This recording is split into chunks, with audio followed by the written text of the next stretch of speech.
And I found that, all these, courses that we've run, people that I'm more worried about are not the aquatics professionals or the people who haven't necessarily got any training in either aquatics or yoga, but it's the yoga teachers that struggle mostly because we've got so much invested in our knowledge that we've had over the years about the Yoga Sutras, the Bhagavad Gita, how to articulate joints, Sanskrit, chanting, things like that, meditation.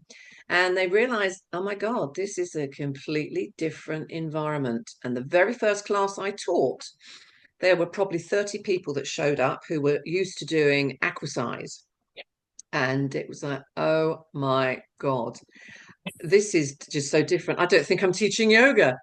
But you just have to realize, like we're saying, and you reiterated in your supplementary videos, keep it simple, make it fun.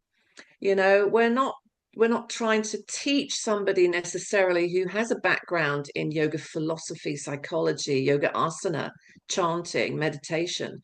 We're talking about people who want to improve the functionality, form and function, and find a sense of peace in their life.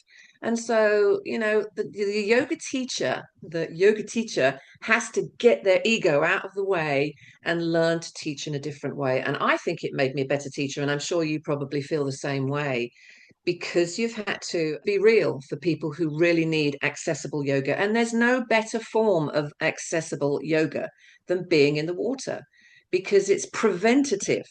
That the gravitational pull that the earth realm has causes injury. That's why people are so frightened about balancing, but they can relearn to balance being in the water with the properties of the water, the buoyancy and so forth, and using the wall in the same way that using a wall in a land class can be useful.